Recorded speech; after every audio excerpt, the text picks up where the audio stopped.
Judul Dampak Aktivitas Manusia Terhadap Lingkungan, Sampah sebagai Hasil Aktivitas Manusia dan Pengelolanya.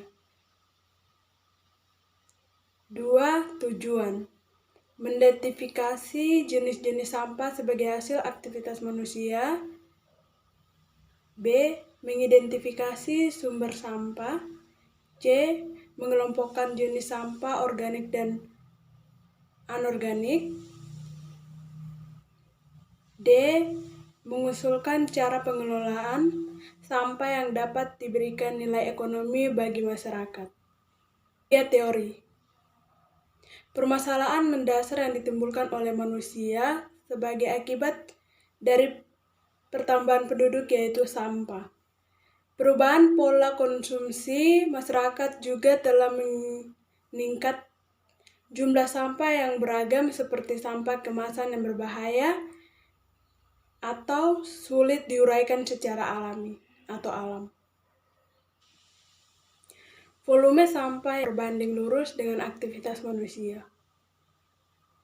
Berdasarkan komposisi kimiawi, sampah dibagi menjadi dua bagian, yaitu sampah organik dan sampah anorganik. Sampah organik adalah sampah yang dapat diuraikan dan habis dalam tatanan lingkungan oleh organisme penguraian atau dekomposer, misalnya bangkai hewan dan sisa sayuran. Sebaliknya, sampah anorganik adalah sampah yang tidak dapat diuraikan dan habis dalam lingkungan. Contoh sampah anorganik yaitu kaleng dan plastik. Upaya pengelolaan sampah dapat berupa 3R, yaitu resul, recycle, dan reduce. Penelitian mengenai sampah padat di Indonesia menunjukkan bahwa 80% merupakan sampah organik dan diperkirakan 78% dari sampah tersebut dapat diuraikan kembali atau resul. Sampah organik dapat dijadikan kompos. Alat dan bahan: alat tulis menulis. A. Alat tulis menulis. B. Lapangan. C. HP atau kamera. 5. Cara kerja. A.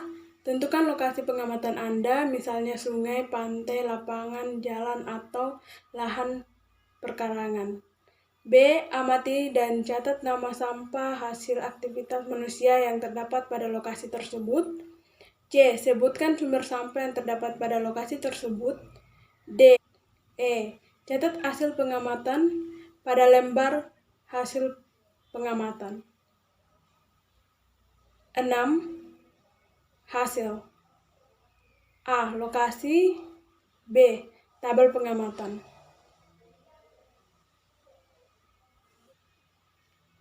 Untuk B, tabel pengamatan nama sampah, ada sampah plastik, tepucuk, sampah botol kaca, seperti sirup A, B, C, sisa-sisa makanan.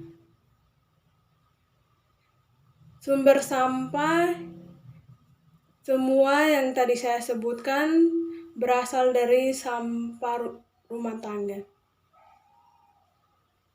atau sampah kos.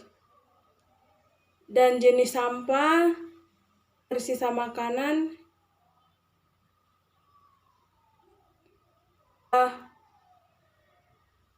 anorganik, sedangkan sisa makanan sendiri adalah organik yang dapat terurai. 7. Pembahasan. A. Uraikan dampak sampah yang Anda amati terhadap lingkungan dan jelaskan upaya mengurangi dampak pencemaran sampah terhadap lingkungan. Nama sampah seperti sampah botol, sampah plastik, sampah botol seperti botol teh pucuk, teh kotak, botol ABC, botol Floridina, dan botol Coca-Cola, botol Aqua, plastik,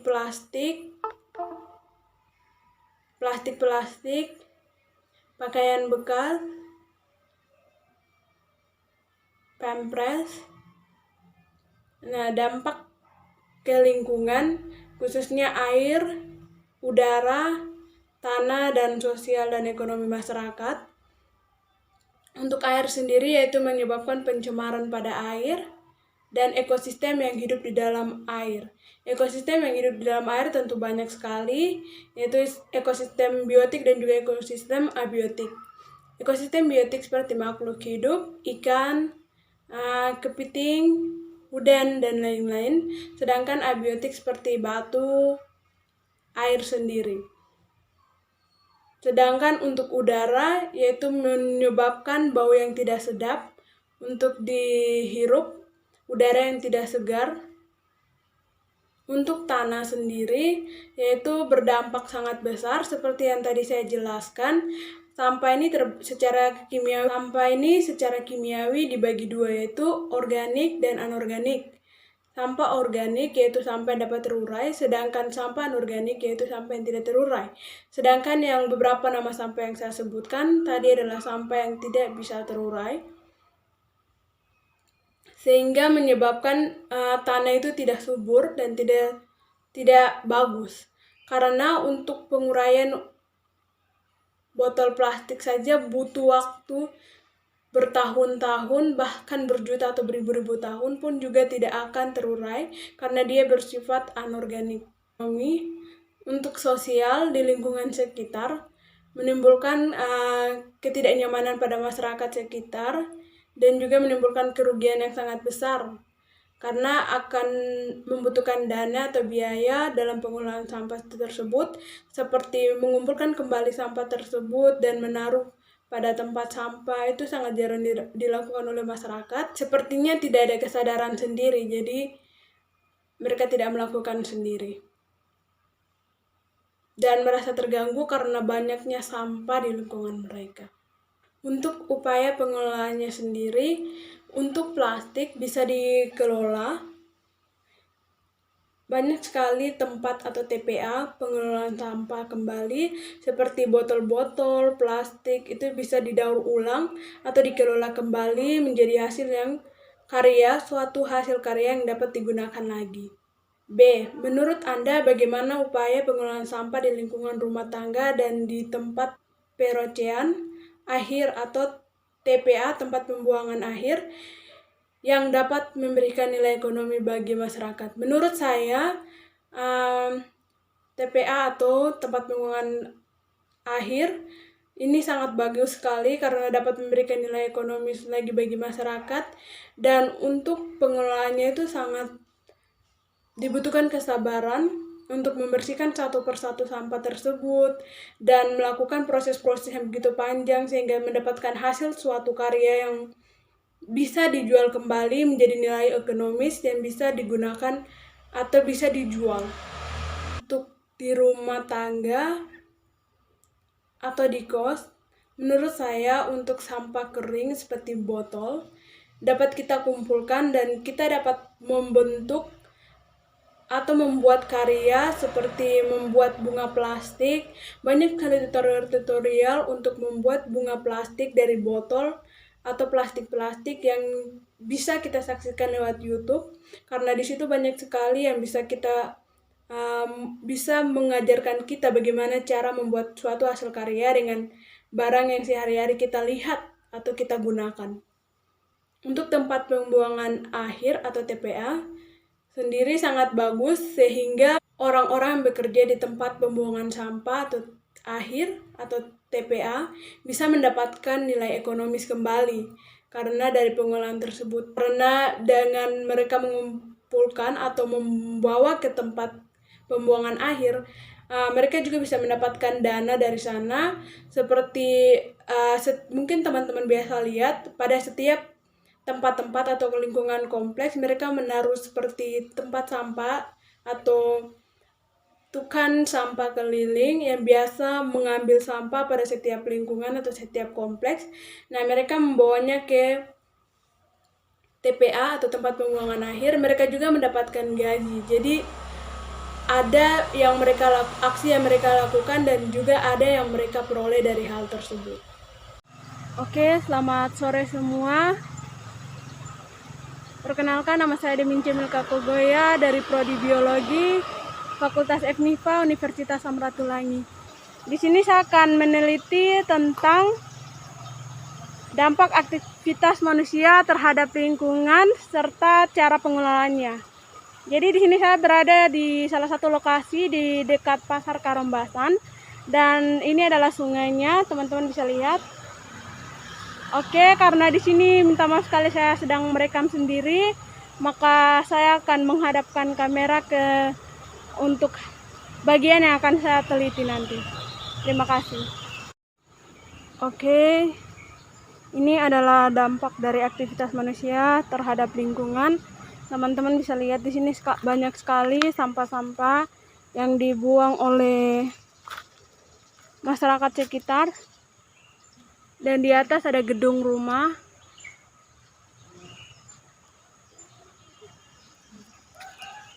Berbagai jenis sampah yang dibuang.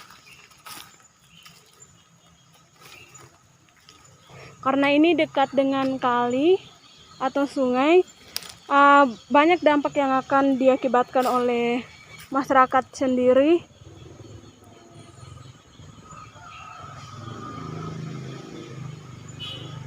Banyak sekali ini teman-teman.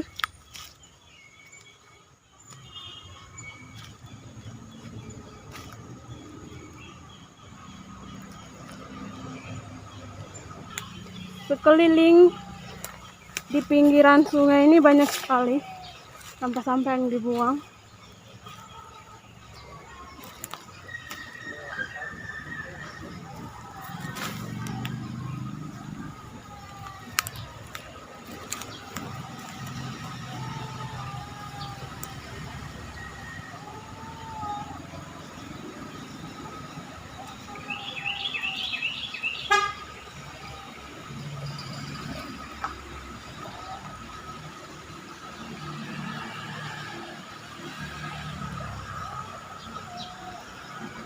Teman-teman bisa lihat, ini bisa merusak ekosistem yang ada pada sungai tersebut. Teman-teman bisa lihat.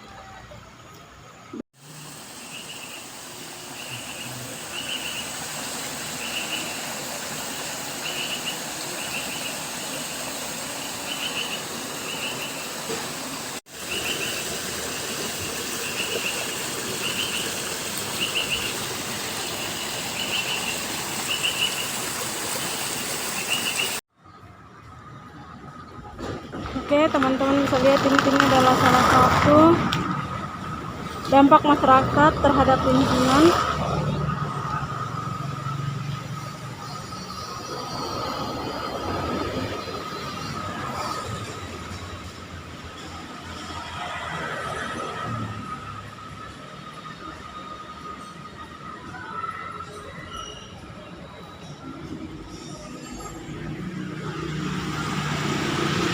Banyak sekali sampah-sampah botol, berbagai jenis minuman yang dibuat di sini. Seperti ada Floridina, ada Aqua, ada Coca-Cola, dan masih banyak lainnya.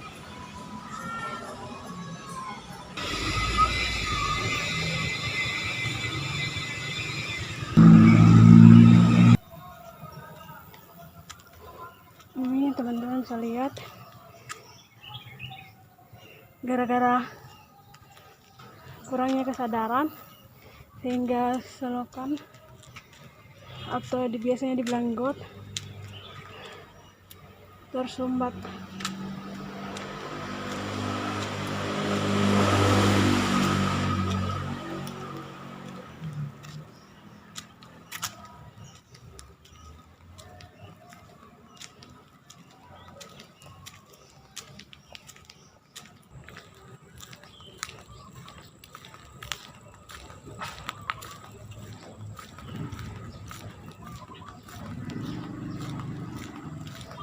Banyak sekali sampah yang tersebar di sini.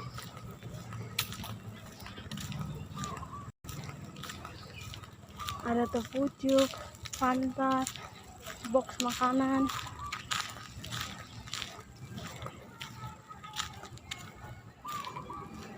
Ini adalah sampah rumah tangga.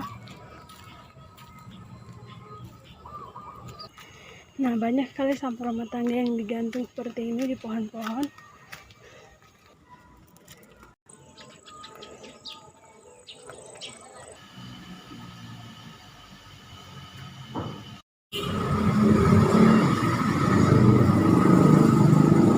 Delapan kesimpulan dan saran serta daftar pustaka. Kesimpulannya dari sini kita dapat lihat kembali dalam pengelolaan sampah ini terjadi karena penambahan jumlah penduduk yang sangat besar di Indonesia sendiri. Banyak sekali jumlah penduduk, dan penambahan jumlah penduduk tersebut juga menimbulkan penambahan dari sampah tersebut dalam kehidupan sehari-hari. Dan saya simpulkan lagi kembali, sampah itu dibagi menjadi dua, sampah anorganik dan sampah organik, sampah yang bisa diuraikan dan sampah yang tidak bisa diuraikan.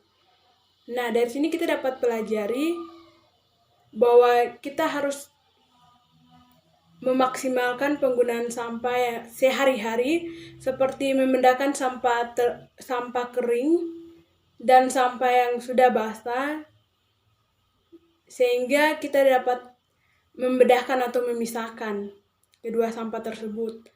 Nah, untuk teman-teman, sarannya di sini, lihat pada saat tiba di tempat pembuangan akhir, mereka bisa langsung memilih-milih sampah yang bisa didaur ulang dan sampah yang tidak bisa didaur ulang.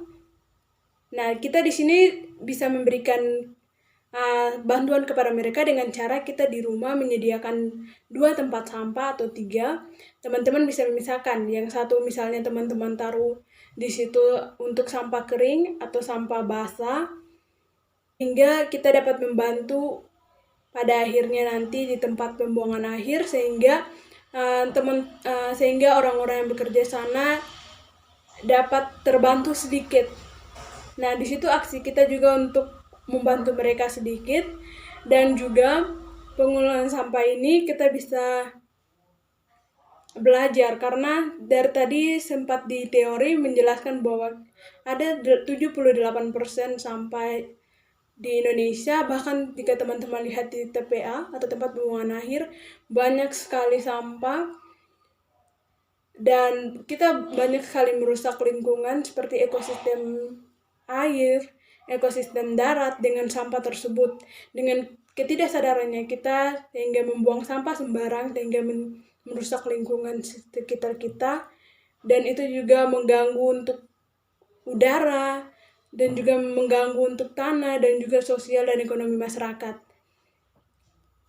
Jadi kita harus membuang sampah pada tempatnya sehingga kita juga aman menggunakan air, bisa menempatkan air bersih yang baik dan terjamin, dan udara yang segar, dan tanah yang baik untuk menanam tumbuh-tumbuhan, dan sehingga kita bisa hidup dengan tenang dengan tidak melihat lagi sampah yang berada di halaman kita atau di lingkungan sekitar kita. Untuk saran dalam pembuatan praktikum ini, teman-teman bisa melakukan langsung terjun ke lapangan dan mengamati langsung, dan juga teman-teman bisa beraksi. Dengan dari situ teman-teman bisa pelajari bahwa kita harus membuang sampah pada tempatnya. Jika di situ tidak terdapat tempat sampah, ingat seperti yang Inci Ratna katakan, kantungi sampah itu, dan jika teman-teman melihat tempat sampah, teman-teman bisa membuang. Dengan begitu kita bisa menghargai diri kita sendiri, bisa menjaga diri kita sendiri, bisa menjaga lingkungan, dan juga bisa menjaga bumi ini. Untuk daftar pustaka adalah pengamatan atau penelitian saya sendiri. Terima kasih.